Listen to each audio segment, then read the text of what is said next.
And I think it's gonna be a long, long time till touchdown brings me down around to find I'm not the man they think I am. Oh no, oh no. I'm an Irish man. So I think you can probably tell by my accent that I'm not from Salt Lake City.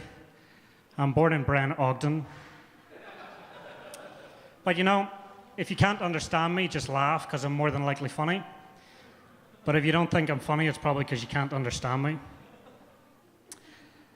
But I'm a stereotypical Irish fella in the fact that I'll steal any type of stereo. And I do, you know, I do love potatoes. And I can't really understand that whole problem with the famine, because we had a lot of other food. You know, we had steak and we had ice cream. But some people were just like, if I can't have potatoes, I'd rather starve. So it's the 4th of July there recently, and it reminded me of my Independence Day, St. Patrick's Day, and the way all you guys celebrate in America, you know, dressing up like leprechauns, getting drunk and getting in fights. I used to find that was quite offensive, but then I remembered how we celebrate the 4th of July back home, which is mostly wearing fat suits, stuffing ourselves with cheeseburgers, firing machine guns up in the air, and wrapping ourselves in the Stars and Stripes. So another thing about my accent is my granny. She came to America a good few years ago when I was still a wee lad, and she bought a Red Sox hat. She came back, she sat me down, she says, "Brian, you're my favorite grandson, and the B stands for Brian. I got this hat made specially for you."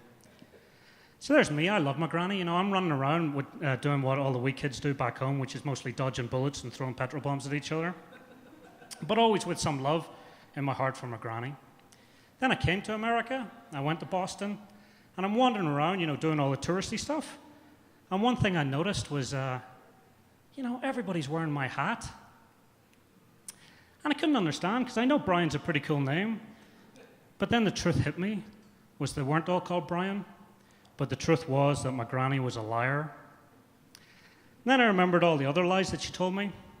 The Tooth Fairy, Santa Claus, you can't get pregnant if you have sex standing up. And it was a bad day when I found out that was a lie. Which actually brings me to why I'm in America, because I don't really take care of my responsibilities. But I do, you know, I don't like to put people at alarm. You know, I like to present myself the way you want me to. That's why I dress like an extra from the Titanic.